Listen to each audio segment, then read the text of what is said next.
Bismillahirrahmanirrahim. Assalamualaikum warahmatullahi wabarakatuh. Perkenalkan, nama saya Febi Rahayu dari Institut Agama Islam Negeri Palopo, Prodi Ekonomi Syariah, kelas 5D. Di sini saya akan bawakan materi tentang perumusan strategi iklan kreatif, di mana menurut Kasali ada 3 tahapan elemen merumuskan strategi kreatif, yaitu tahapan yang pertama adalah mengumpulkan dan mempersiapkan informasi yang tepat agar orang-orang kreatif dapat dengan segera menemukan strategi kreatif mereka.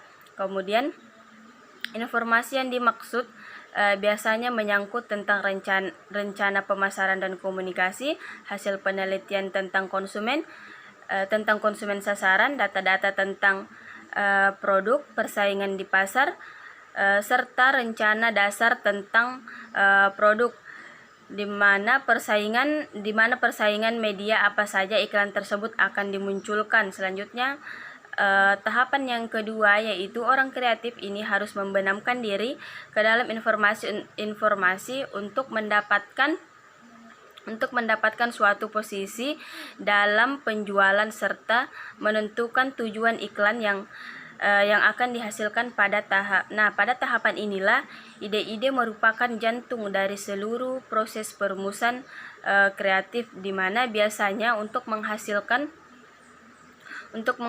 ide kreatif dibutuhkan proses diskusi secara hati-hati di antara mereka. Kemudian tahapan yang ketiga atau terakhir adalah melakukan presentasi di hadapan pengiklan atau klien untuk memperoleh persetujuan sebelum rancangan iklan diproduksi dan dipublikasikan melalui media yang telah ditetapkan.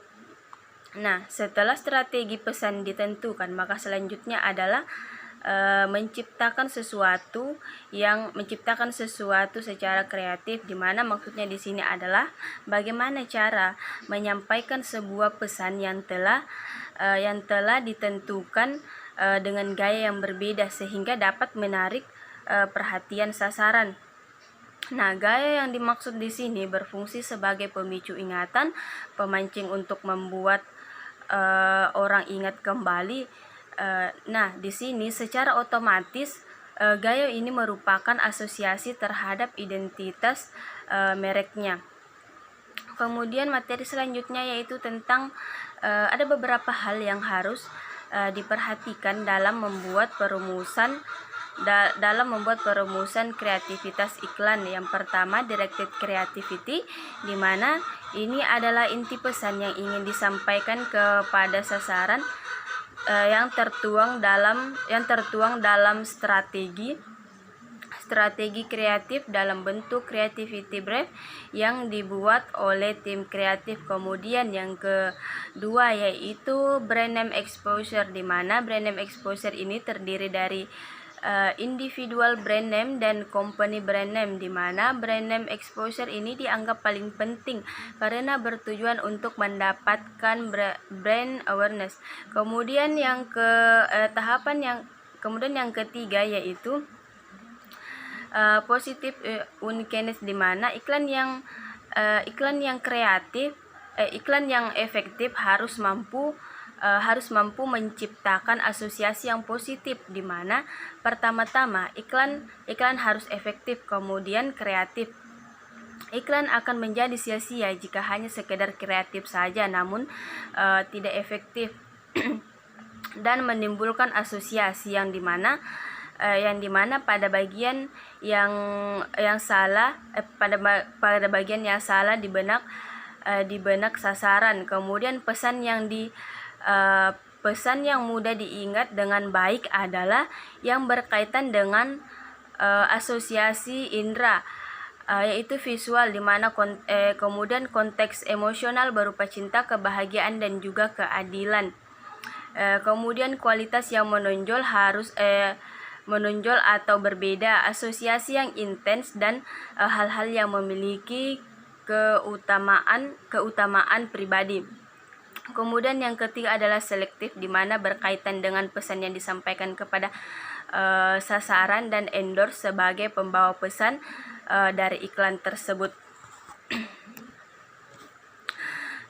Nah, berdasarkan perumusan tersebut di atas, maka sebuah pesan periklanan yang disampaikan dengan gaya yang berbeda harus memiliki nilai-nilai, yaitu yang pertama simple, di mana sebuah iklan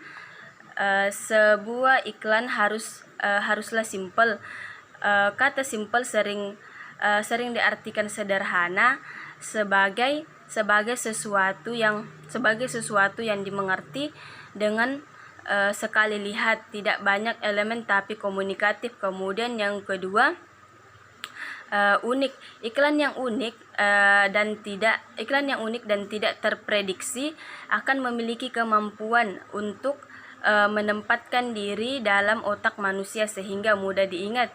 Kemudian yang ketiga adalah persuasif, di mana iklan dengan gaya bujuk yang kuat akan menggerakkan konsumen untuk